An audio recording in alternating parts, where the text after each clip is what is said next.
Welcome to Offbeat, the light side of law enforcement, part of the Treehouse Podcast Network.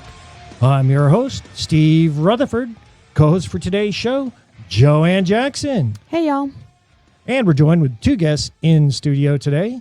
We've got retired officer Pete Malik. Hello. And Pete, you brought your wife with you today. I certainly did. My wife, Angie. Hello, everyone. I'm retired also. So, two retired officers, and they're married. Yep. Well, that's a good way to stay married, be retired from law enforcement. Yeah, not in it together at the same time. You know, and... Allegedly. That's just what I hear. Yeah. No judgment. We understand each other's crazy. Exactly. Now, Joann, I must confess, I did pick up 6 chicks this week. Yeah, and your wife knows about that too, right? How did Karen feel about that? She was supportive. Really? She actually asked me to go to the feed store and get all 6 of them. You finally got chickens? Yes, we've got chickens. So Eggs. I was disappointed. Eggs. I wanted to hear the other end of the story. I wouldn't be here to tell it, so. So there would be Pete be hosting the show then. Yeah. Yes. It's a story that Steve wishes.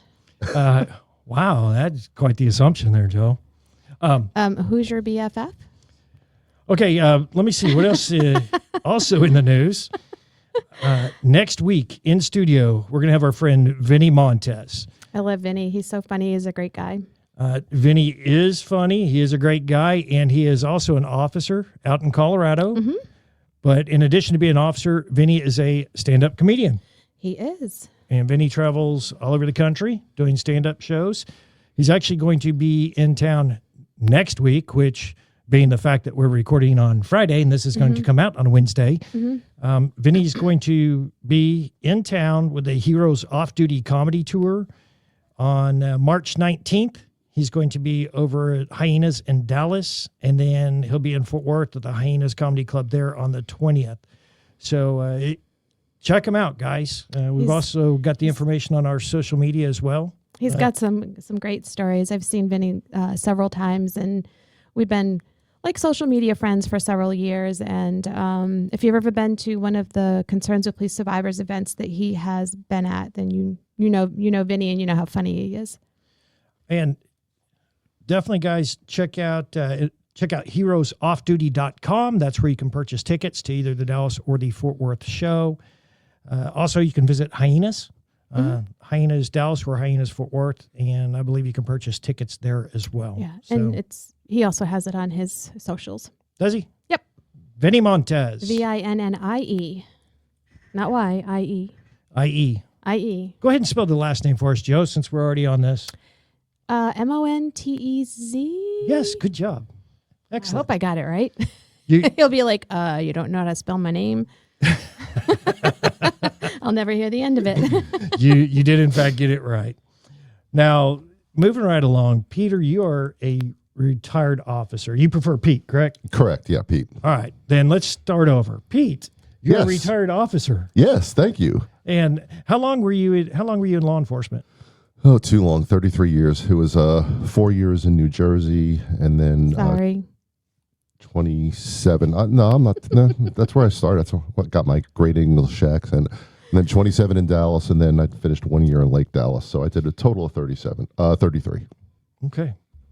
Good deal. Angie, you're retired as well. Yes, I did 27. So I was a dispatcher at first. I wanted to make sure I wanted to do that.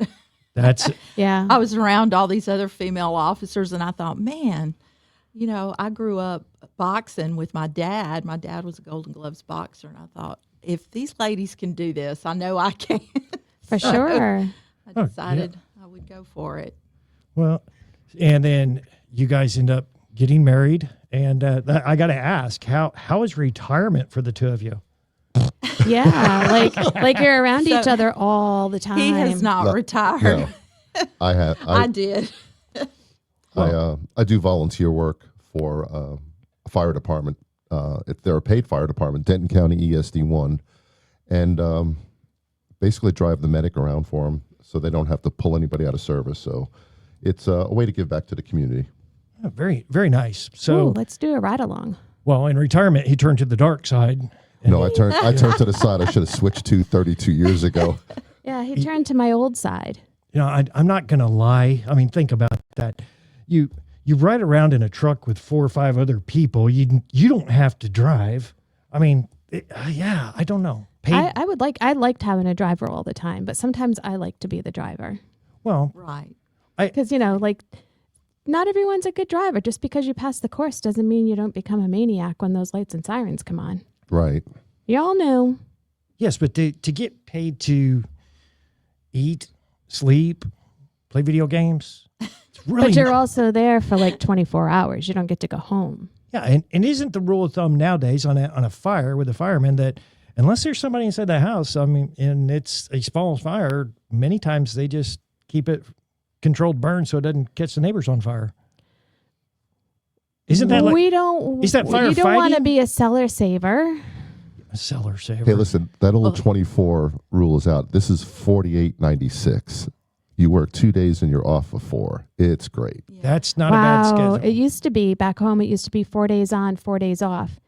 Two day shifts, 2 12-hour day shifts, 2 12-hour night shifts. So you work 2 days, 2 nights, 4 days off. Wow. Yeah. Yeah. Angie's like, no. Yeah. Again, I don't know. But you know the old saying, absence keeps the heart fond. Well, that's why Angie's like, okay, bye. See you later. That's She misses me. that's my me time. yeah, Yeah. have fun at work. Yeah, but Yeah, I'm yeah. proud of him. He got his EMT license, and so he's out on the ambulance. Running. Yeah, mine expired in New Jersey, so I was known as Peepaw in EMT school. I had all these 18-year-olds, and I'm sitting there, and I'm like, okay, doing this, I remember this, and it was just really weird. So Yeah, mine expired too. They wouldn't give me when I moved here, they wanted to give me an ambulance level, and I was a cardiac level, which where I'm from was the highest level we had before we yeah. had paramedic.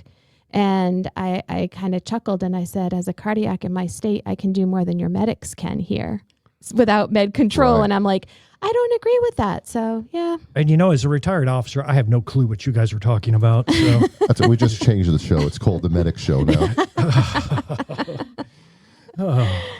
all right. It's okay. Keep talking about your 6 chicks. It's all right. Yeah. Keep talking about the 6 chicks. We need to see them later. I'm not going to show off my chicks. I will go find them. I know where they are. Okay. You know where I store my chicks? I do. This is really going south fast. I'm telling you. Speaking of going south, Pete, you showed up today with several different stories for us, but Negative. No. no, okay. What's that? The beep on the fire truck? Beep. Beep, yeah, beep. It's going to beat me. The backup alarm. Now, you used to do some celebrity protection. Yes. Correct? Yes. I know you've got several stories of several different celebrities you helped out, and why don't you share some of those with us? Yeah. So one of them was I worked off duty at Planet Hollywood down in the West End, and they used to host some parties and some celebrities coming in back when it was strong and Stallone, Schwarzenegger, and they'd always have celebrities coming in for certain things. Well, the first one I got called on was for Chuck Norris. He had his Christmas party.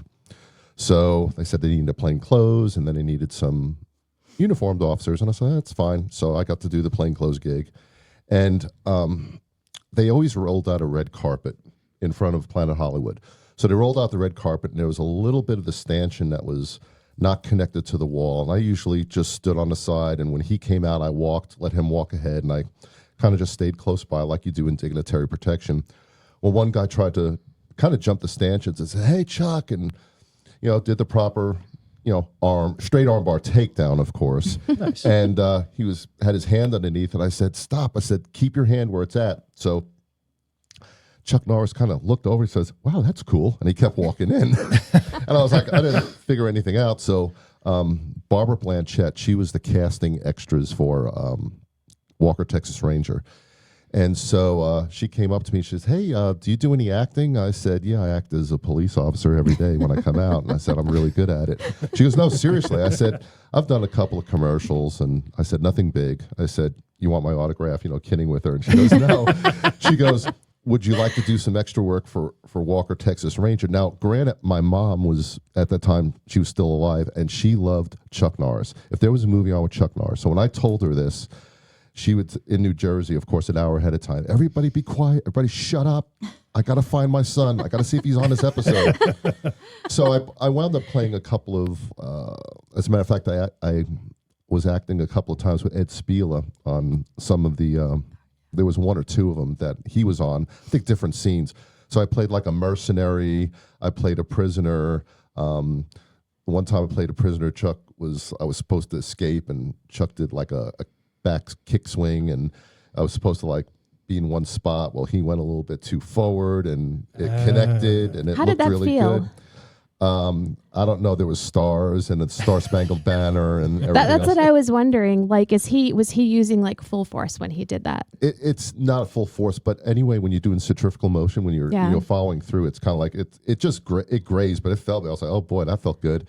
And this was a kick or a punch? It was a kick. It was a spin kick. It was a spin kick, back spin. I will say this: you are the first person we've had in the studio that has actually been kicked by Chuck Norris, right? Yeah, he doesn't. Right, and he this felt, is he and felt let so to tell bad. about it. He felt so bad. He says, "Here," he goes at the end. He goes, "Let me give you this T-shirt. It's kind of like a Walker Texas Ranger, like the baseball T-shirt." I was like, "Okay, you just don't want me to sue you, whatever." But we actually, at the time we were working, became close friends. He had a cigar bar off of Cedar Springs, and I actually wound up working off duty there for him. But then I found out that he was very good friends with Priscilla Presley. Oh, wow. And so I did a couple of acting stints, and it was fun. Now, the one that was hysterical story, they would actually print off old offense reports, and it was on the dot matrix one. And so when you're acting, you actually move your lips like you're talking, but you don't say anything. They put in the background music. So I was playing a Texas Ranger inside their headquarters. You can only be an extra so many times because people actually say, "No, I've seen him too much. Get another person in." Yeah. So I'm playing the extra, and I'm walking in, and I'm with this girl, and she had not like this Not girl, me. but she was playing a DA, and I'm pointing to the report and explaining it. Well, they blanked out all the names, but they left the offense, and it was actual. It was like a robbery, and it was really gruesome. And so she's pretending, she's reading it, and she screams out right in the middle of it. She goes, "Oh my God!" And of course, she actually got shaken by it, and they had to get another actress in there to go ahead and walk. Really? It wasn't gory, but it was like, Wow. you actually deal with stuff like this? And I said, maybe we need to not give her a real police report. Yeah, just type up like Little Red Riding Hood or Yeah, something. so, but anyway, I did a couple of those, and then anyway, going back, so I get a phone call from this guy from Florida. He was a sheriff down there. He says, "Hey," he goes, "Priscilla Presley's coming into town." I was like, "Priscilla Presley, like Elvis?" He goes, "Yeah." He goes, "Are you available?" I was like, "Let me beg my sergeant and see if I get time off," because they had that minimum staffing. So I called up my sergeant. I was like, "Please let me do this." I said, "I'm looking at my resume." So anyway, wound up bodyguarding Priscilla Presley, and it was really unique. All the big celebrities that came in stayed at the mansion at Turtle Creek, so she stayed there. We had one of the floors that they have. It's a secure floor, and so it was kind of neat. And then from there, get another phone call from another. Said, "Hey, Priscilla told me," it goes, "Raquel Welch is coming in." Ooh. Yes, ooh, thank you. And we're sitting in the back of the limo, we're driving to the mansion at Turtle Creek, and she kept patting on my knee. I was like, I'm saying to myself, you need to stop doing that, please. Yeah. But anyway, we get into to the floor, and she goes, "Hey, I found out from Priscilla that you like to work out." And it's kind of like, I was like, oh God. So I can picture, here I am on the treadmill. They have a treadmill. It's like falling off because you're trying to say, okay, do this, to do push-ups and do this. She was in actual great physical shape. Oh, yeah. And I think it was, who was the English late night host show? James Corbin. Yeah, and she was on there. Or Wasn't James Corbin. it was the other one. He always had that crazy Craig. mug. Craig, yeah. she was actually, as a matter of fact, going on his show, whatever, and that was about the time. I think she was like in her 60s, but she always took care of herself. She was just a joy to be with. But yeah, and then the last funny story was Cindy Crawford. She comes in, and she has a sheriff from California that flies in. So the limo opens up, and she gets out, and she looks at me, and she goes, "Are you with me?" I said, "Yes, ma'am." So she puts her arm underneath me and pulls me in. Well, of course, all the paparazzi... And you're complaining the entire way, correct? I'm complaining, and so we go walking in. He's in plain clothes. I'm in plain clothes, and the cameras are going off. I mean, they're paparazzi's taking pictures. We walk in, and I'm trying to pull away, and she's pulling me in closer. She goes, "No, just stay with me." Well, I was like, okay. So then we got to a point where she went up on stage. Well, little did I know it was going to be on Channel 11 News. And my first wife, she goes, and that's not the reason she's my first ex-wife. But it came close. So they go, tonight on Channel 11, Cindy Crawford, Planet Hollywood. And all of a sudden, she happens to move out of the kitchen, which was, for her being in the kitchen, was hysterical. But anyway. She goes and she goes, "Oh, I thought you were security." And I was like, well, I am, I couldn't help it. And I thought it was going to be a quick glimpse of her and me. No, it was, they were talking about why she was there to see Shaquille O'Neal. And I'm standing there, and she has her arm underneath me, and I'm like 8 shades of red during the whole time. So it was, there was some others, but that was the funniest ones. So I do have to ask this, Pete. How do I get in on that? First, call Chuck Norris and see if he remembers me. And then say, "Do you remember Pete Malik?" He'll say no. So I'm sorry, bud. You're out. You're out. Hey, Chuck, remember that police? Yeah, Chuck, remember the police officer you Kicked in the head? Kicked in the head? Yeah. He's probably going to scratch and be like, "I really didn't." Because they usually have like some of the stunt doubles come in there. It was just the accidental. He was like, "It's no big deal." It's like, give me a couple of cigars and we're done. I'll call it even, Can you name them all? Name all the ones you protected? Oh, yeah. Gina Davis, Charlie Sheen, Renee Zellweger, Matt Damon. What's the SNL? Chris Farley. Joe Piscopo. Yeah. He was hysterical. Joe comes in there and he gets out, and I have the picture in there somewhere, and he gets out and he goes, "Goomba!" And he puts his arms out, and I'm in uniform, and he hugs me, and he goes, "I want to introduce you to my girlfriend." I was like, okay.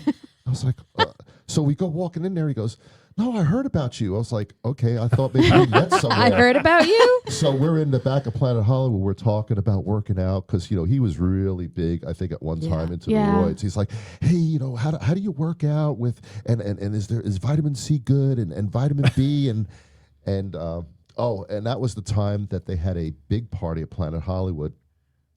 I had this lady pulling on and I was in uniform, on my shirt saying, "Mister, where's the bathroom? Where's the bathroom?" And I look, and it was, what's her name? Rocky's wife, Talia Shire. She's pulling, and she goes, "Where's the bathroom?" And I was like, "It's over that way." It's over there. And then he played in The Lost Boys. I got the picture in there. Anyway, they wound up, sometimes they get bored. It's like, okay. Shania Twain. Yeah, Shania Twain. That was another one. Goes, let's talk to the cop. And Gina Davis was bored upstairs waiting for an interview. Yeah. She looks at me. She goes, "Are you my security?" And I said, "Yeah." She goes, "Do you know how to play cards?" I was like, yeah. So I had to tell the manager from Planet Hollywood, "No, you can't fire me. She wants me to play cards." So the doors were locked, and I'm playing poker with Gina Davis in Planet Hollywood. That's cool. That's cool. This is Offbeat, the light side of law enforcement. Check us out online at offbeatcopshow.com. Let's talk to Daniel Cook now from Cook DFW Roofing and Restoration. 833 Cook DFW is the phone number. The website is cookdfw.com. Daniel, how are you doing today? Hey, I'm doing fantastic, Steve. Thank you, man. Now, we've seen some storms lately, and storms containing especially high wind. How does a homeowner know if they need to have the roof inspected for damage? Well, Steve, the rule of thumb is anytime you've had, major weather events come through your property, you should have somebody check it out. Now, there are some obvious things when you start seeing shingles coming off in your yard and when you start seeing your patio furniture and trampolines 3 houses down from your neighbor, those are sure telltale signs that you might have some damage at your house. So, our inspections are complimentary. It's a very simple process. You call our 833 Cook DFW number. The office will answer your phone. They get your information. You tell them, hey, I got some possible damage in my house. I'd love to have one of the guys come out. Our guys will then initiate a call with you. They'll set up a convenient time for them to come out and meet you, understand your concerns. They jump up on your roof, safely. And then, they take some pictures if they see some of, items that you need to be aware of, or they say, we walked around, we didn't see anything that's a problem at this moment. You should be good to go. And you have peace of mind that way. It's a very simple process. It's painless. It just allows you to know that your home is okay, or if you need a few things done. Now, what I will caution you real quickly, wind events are 10 times worse for insurance companies because everybody calls in when they think they have some shingles in the yard. The problem is that wind events don't always qualify for a claim. Majority of the time, those are repairs. And so the repair bill is $500, $750, maybe $1,000. Well, everybody's deductibles are $5,000 and $6,000 and $7,000. So you're way under. So don't call your insurance company first for wind events, especially, so that's something a lot of people don't know. And then they clog up the insurance claims, and then it just delays getting people that really need people out there, faster service. So call us. We'd love to come elaborate, show you what you have, show your level of damage, see if you need to worry about a claim or just need some simple minor repairs. And as you mentioned just a moment ago, you do offer free roof inspections, correct? Absolutely, Steve. We want to come out just to make an assessment. It's complimentary. If you need repairs or if you have to have some type of, transition, with items that need to be done, then we'll let you know what that estimate is free of charge. Give the professionals at Cook DFW Roofing and Restoration a call for any of those roofing, remodeling, or restoration needs. The number's 833-COOK-DFW. The website, cookdfw.com. Be sure to ask about the free first responder upgrade. Planning for the future is challenging, and getting where you want to go in life requires strategies built around your unique financial needs. Alexander Financial Management is here to help you reach your goals. As fiduciaries, Alexander Financial Management will pursue the best solutions for you, no exception. While their decades of experience and service are available to everyone, Alexander Financial especially wants to help first responders and their families. The founder is a former police officer, and the executive team includes a retired fire captain and a retired police officer. Their extensive background in public service gives a deep understanding of the public retirement systems of Texas. So for retirement planning, investment strategies, life insurance, and estate planning, Alexander Financial Management has your back, so you can look forward. Get more info at alexfm.com. That's alexfm.com. Investment advisory services offered through Transcend LLC, a registered investment advisor. TE3 and Alexander Financial are not affiliated entities. Insurance products and services are not offered through TE3, but are offered and sold through individually licensed and appointed agents. Hi, this is Joann Jackson. My husband, Dallas Police Officer Brian Jackson, gave his life serving the city of Dallas in 2005. The RMS Treehouse Listeners Foundation supports the families of Dallas and Fort Worth area police officers and firefighters who have selflessly fallen in the line of duty. To donate, please visit offbeatcopshow.com or treehouseonair.com and click on the link.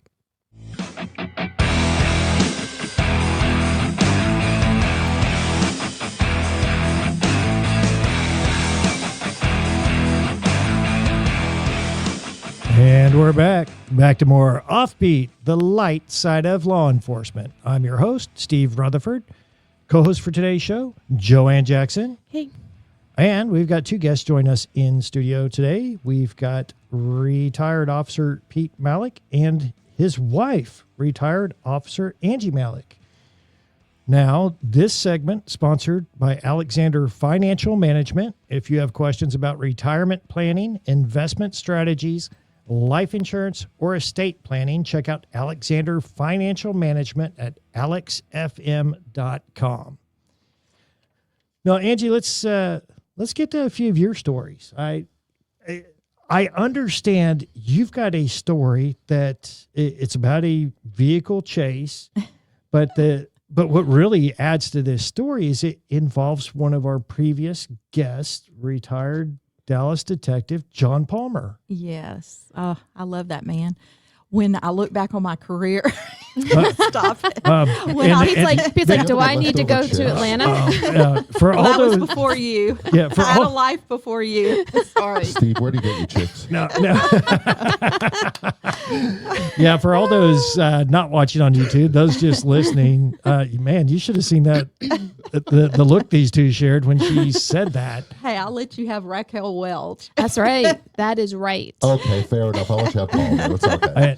And Pete, when you ask me where I keep my chicks, I'll trade my 6 chicks for some of those people you used to protect. Right. Well, Angie, tell us about this car chase with Palmer. So John and I learned so much from him. Of course, those of you who know him, you know how smart he is. So this was back in the day when we had the Corvette engines in the squad cars. Mm-hmm. So we would get up on LBJ and set up to run radar, and we were working deep nights. And so we're sitting there, and we see this Trans Am coming, and it's flying. We clocked it. One of us is holding the speedometer, and then he's the radar gun, and then he's driving. So I've got the radar gun, and he goes, it's 100. He's going 100. So we fly down. And, of course, we got that Corvette engine. We can catch up with them. Oh, yeah. So we get up to them, and we're on 635 at just east of Hillcrest. We keep going east, and they are coming up to Coit Road, and that car decides to exit. So when it exits, it flips, and it's rolling, and I'm thinking, oh no. No. So we get out. Well, one of them is still in the car, and the other one is still running. Now we have another car following us, so they stay with the car, with the rollover. So we're chasing this kid, and so I remembered in the academy, okay, stay in your car as long as you can and follow them as long as you can because you got to save your energy. Yes. So we're going, and I'm thinking, oh my gosh, I haven't been running. I'm going to have to get out and chase this kid. Gonna have to do I'm it. too old for this crap. So I pick up the mic and I go, okay, honey, as soon as you're ready to stop, we'll talk to you. And did you know that kid, he just throws his arms up and just turns around. And John just looked at me.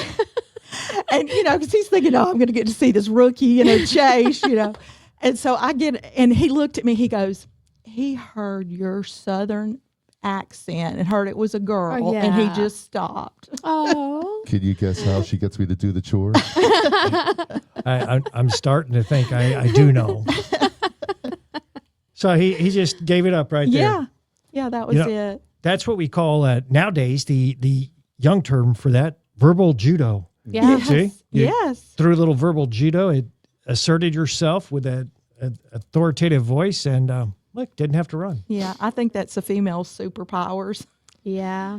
We have to have more, tools. And you bring up, hey, stay in the car as long as you can. Mm-hmm.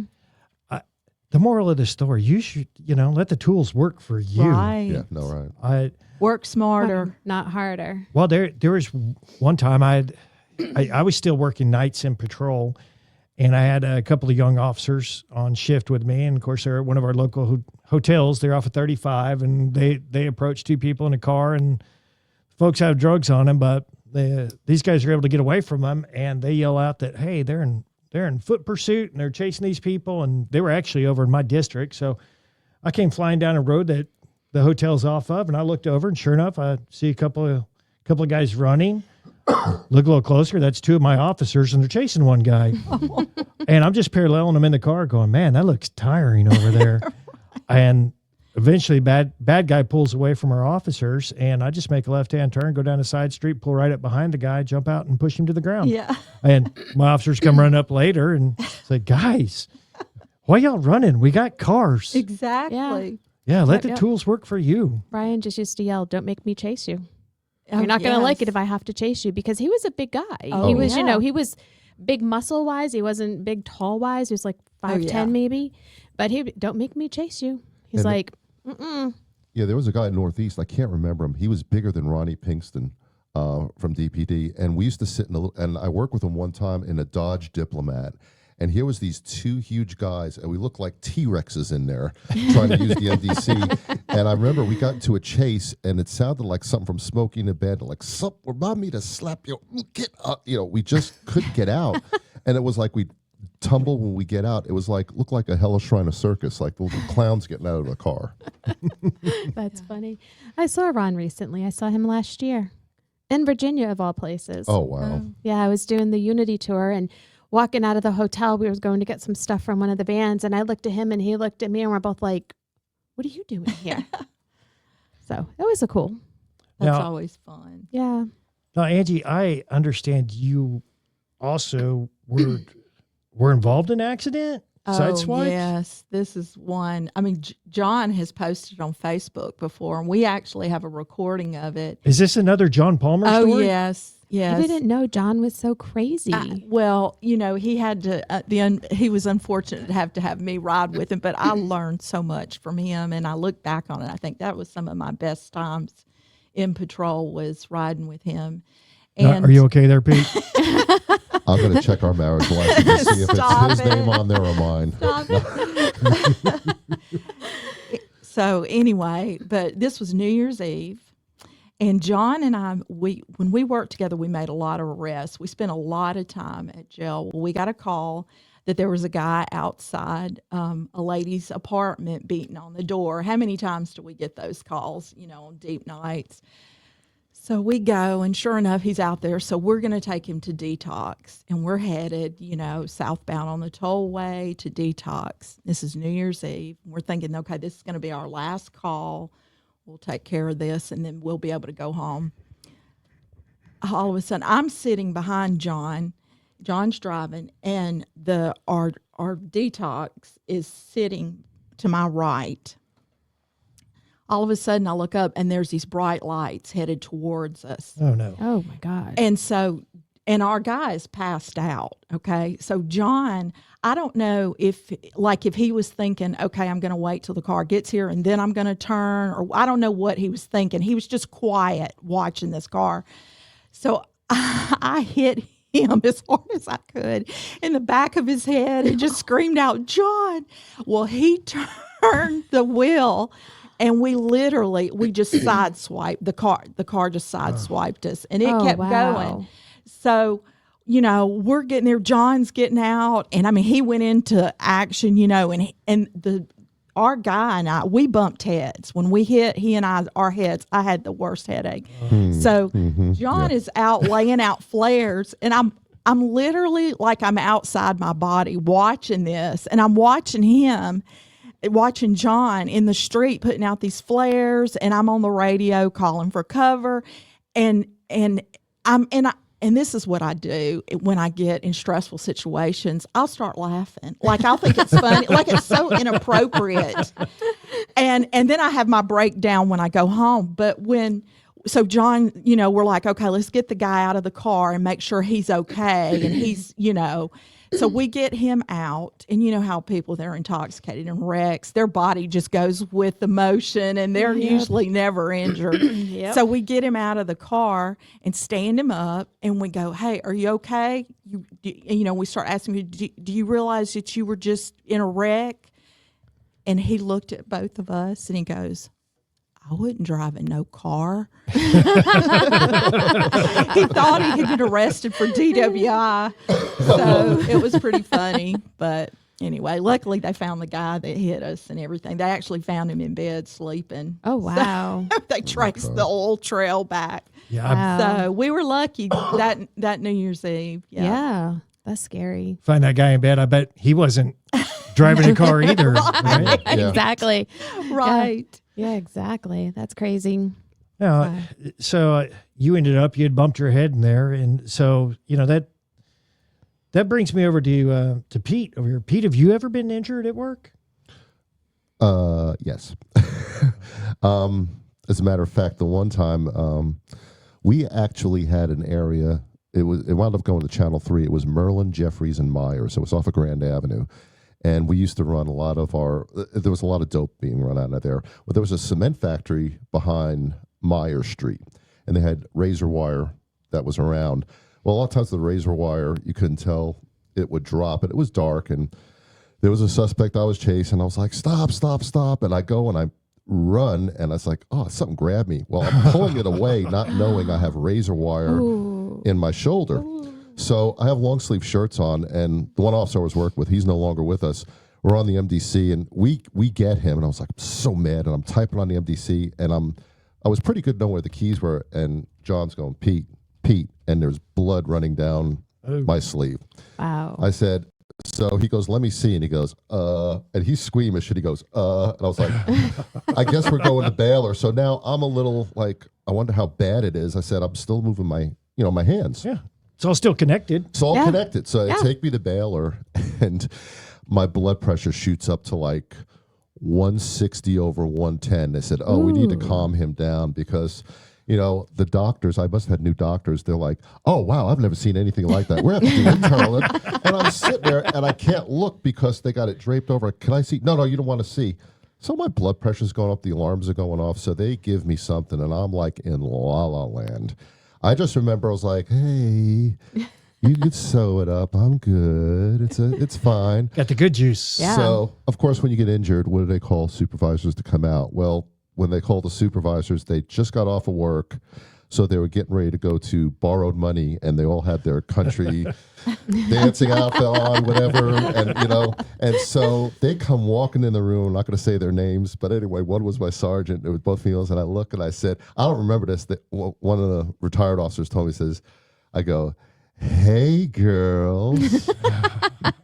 Once I get done here, we'll do a little two-step. And how do you like that? And I'm getting elbowed. I was like, leave me alone. I was like, check out the chicks, man. So after it gets done, I'm out of it. They said, Pete, you were such a jerk. Do you know who that was? That was the lieutenant sergeant. I was like, who? He goes, what? And I was like, no, I didn't. And he go, oh, yes, you did. So the next day I went into work. I couldn't even walk by there. I was like 8 shades of red. They thought I was going to pass out from my cheeks getting swelled just being embarrassed on there. Well, in your defense, they were in plain clothes. That's right. They were in a particular style of clothing, and you were medicated. So, Well, like I inebriated. run into people all the time, and they're not in uniform, and I'm like, oh my God, that person looks so familiar. Who is it? And then I'm like, oh, so-and-so. If you had your uniform on, I would have known who you were. yeah, but you're just saying they look familiar. I'm like, hey, I'm letting go. You'll never find. Let's go down there. I was like, I'm ready to start light the candles, turn out the lights. Start. Just so you don't feel so bad. That happens frequently. Oh, thank God that was the only time it ever happened in my life. Yeah, I did sedations for a long time, and monitor sedations and the things like. And little kids are so funny. Oh, they're hilarious. I had a little boy Oh, once. God. He was about 12, and my hair was really long, and I didn't have it back because I wasn't doing anything where my hair would be in the way. Right. And he's just going like this to my hair. Your hair is so beautiful. And I'm like, okay. I'm like, just don't pull it. He's like, oh no, it's so beautiful. I'm just like, I think I just got a date. With a 12-year-old. Stop ruining everything, Steve. Good. I was just this kid was out cute. she's having and affairs on me while I'm kidding. Stop it. Rough And you day got in this. chicks. I'm the only innocent one here. Look at this. Pete, hang out after the show. Yeah. Now, Pete, you brought a photo for show and tell today. Yes, I did, teacher. Show me that photo again. I don't want to Okay. see this. And I haven't seen it up close yet. I've seen it from afar. At first, I wasn't sure what it was. Well, I'll let you. You know what, Joann? Why don't you describe what you're looking at there with that God. photo? So it's the front of an older, kind of rundown looking house. It's got windows and it's got the fake turf on the porch area. And there's Pete sitting in a chair. I'm not quite sure how that chair is working because it looks like it's on 2 different steps. I don't know. And there's Anything else catch your There's Yeah, I mean the obvious. You know, there's two gentlemen that look like they're not gentlemen. they're two male figures look like they're having like they had a really good night and they're just sleeping it off. Yeah, sleeping it off on the concrete there, and Oh, hey, a lot of people have slept it off on the concrete and dirt before. John. Or I'm sorry. Thanks a lot. You see, I'm stuck on John Palmer. well, All right. Definitely are off the show now. Now you're with the John Palmer. Forget it. No, it's Pete Malik. Okay, Pete. Tell us the background behind this photo. Yeah, tell us about these two dudes. I was working. I think it was Beat 152 back in the day on Third Watch with Lori Lori Tittle, and these two guys are always notorious. This is off of Columbia Avenue, and they're Eric the Red, we used to call them, because they look like Vikings, and they would always tie one on and they'd pass out. Well, this time they passed out in front of an old burned out house. It was at Columbia and Haskell, so there was a chair there. So Lori goes, "Take a picture." Well, every time you get out, you always take your flashlight. We were allowed to take the flashlight because it was almost the size of, baton. So I'm pointing my hands like, hey, and so I said, this is a really good picture. So I decided to later that year make it into a Christmas card and put Merry Christmas from the three of us. And a lot of people didn't find it funny. And apparently one of the Chiefs didn't find it funny either, but everything was fine. But yeah, so that's how it wound up. I sent it back home and people were like, Pete, this is what you went from New Jersey to Dallas, and now you got worse.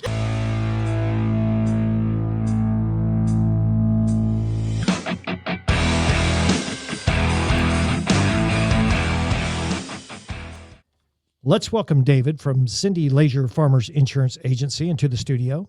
Their number is 972-784-8888. David, it's good to see you again, sir. Thank you. It's always a pleasure, Steve. Oh, man. It's a pleasure having you in the studio. And I did want to ask you, what is your advice for someone if they've been involved in a car accident? Do they contact their own insurance company or the other driver's insurance company? Always, if you're involved in an accident, always contact your own agent. Get advice from your agent first, and they will instruct you on the next step to do. So very, very important. You're out there on the scene. You got emergency equipment out there, and you're exchanging information. But contact your own. Contact your own agent. He'll tell you or she'll tell you, hey, make sure you take pictures and get as much information as you can. That way, you don't have to wait on the accident report.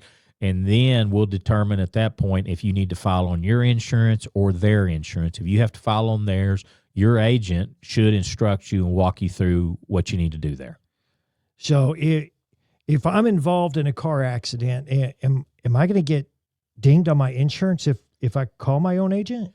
No, not just for asking for advice. The only way you would get dinged is if you turn in a claim. Then a claim will stay on your auto history for 3 years, and on your homes, it stays on there for 5 years. So always talk to your agent first and get advice. That's what you pay them for. Good. Man, that is good information. Give the team at Cindy Leisure Farmers Insurance Agency a call for any of your insurance needs. The number is 972-784-8888. Again, that number, 972-784-8888. Be sure to ask them about their first responder discount.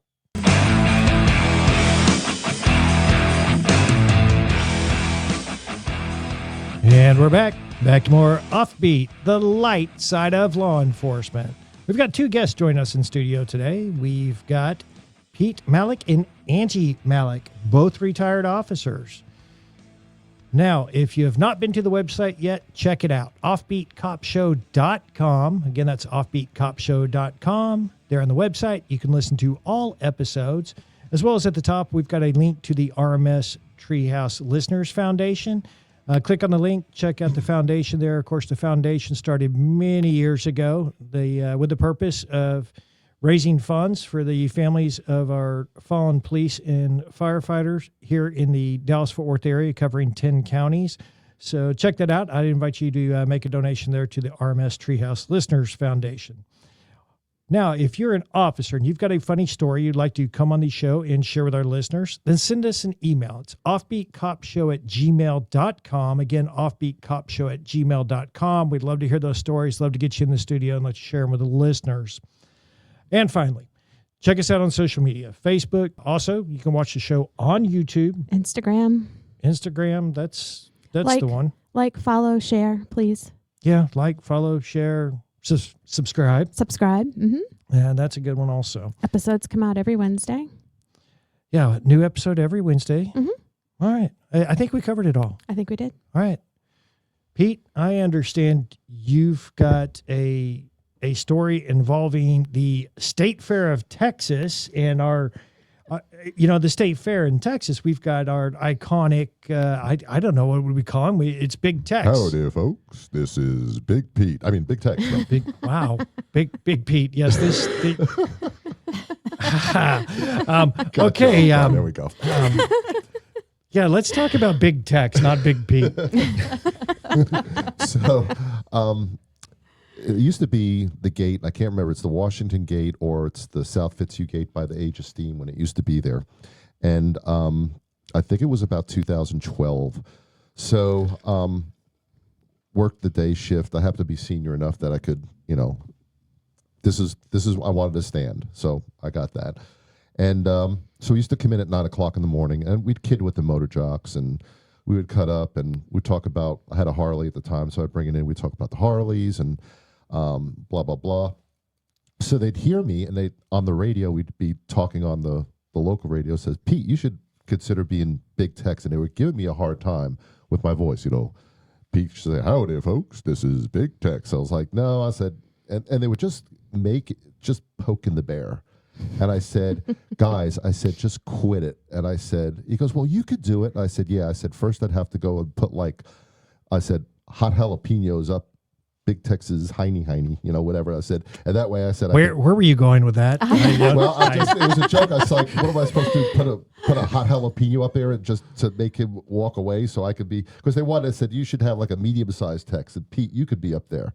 Well, all of a sudden I'm sitting there and they say, Pete, where are you at? And I said, I'm at my stand. And I said, then I hear somebody else, they said, Big Tex is smoking. And I said, Pete, are you sure you're at your stand? Because everybody's listening and said I was going to put this hot jalapeno up Big Tex's, whatever. So even though it's a joke, I'm looking up and there I'm seeing there's smoke coming out of his collar. And I giggle for 100th of a second. And I said, oh, no. And I get on the radio and I said, Big Tex is on fire. And then one of the guys goes, yeah, we know who did it. And it was just kidding. But anyway, so of course, the story. Big Tex is on fire. And it was sad because, the transition, it went from the original, from Santa Claus to Big Tex that they dressed them up. So, of course, they were poking fun at me. It says, it's all your fault, Pete. Look what you did. So it got so bad. This is a true story that people were actually crying and mourning. There was one lady that did like the sign of the crosses. They took the remains, so if they actually had to use motor jocks to escort it because they were ripping off piece of the clothing. Oh my gosh. And I'm looking and I actually said, but the motors were going by, and I think it may be David Myers. He's when he was a motor jock, and they're going by to escort it to move the last part of it. And I remember I said, you got to be kidding me. And the lady just looked at me. She goes, leave me alone. He was my hero. He was my icon. Aww. And she had a piece of his clothing in his hands. But yeah, the whole story is that Pete Malik burned down Big Tex. I was like, case closed. Case closed. Boom. It's all done. And his Straight to jail. Straight to jail. Instrument used was a jalapeno. Yeah, and it was a joke because they kept poking. It was like, the Squawk Channel. It's like, Pete, you should do it. Instead of having Big Tex, we'll have medium-sized Pete. We'll put you in we'll put you in a cowboy hat, and you can wave, and we don't have to have the guy announcing it, and they can save money. And I was like, be quiet. He goes, what am I supposed to do? Put a hot jalapeno? And then all of a sudden, I look up. I was like, no way. That's funny. No way. Jack's cousin used to do the voice before they changed it after. No. Yeah, his cousin. I went in the trailer back there when he was doing it because I was hanging out with Jack the day before, and they got the new duds and a new voice of Big Tex. Yeah, because the guy retired soon after that, or I think it was his last year or something. Yeah, it was. Yeah. Guy retires. Pete shows up with, with Jalapeno. jalapenos. Big Tex Coming says, out with a bang. this is too caliente for me. And up in smoke. All right, guys. Well, that's what we got for today's show. Pete, Angie, thanks for coming on. Thanks It's for been, coming. Thank you. We enjoyed it. been a pleasure having you guys in studio today. Guys, till next time, keep it real, keep it funny, stay safe, and watch each other 6.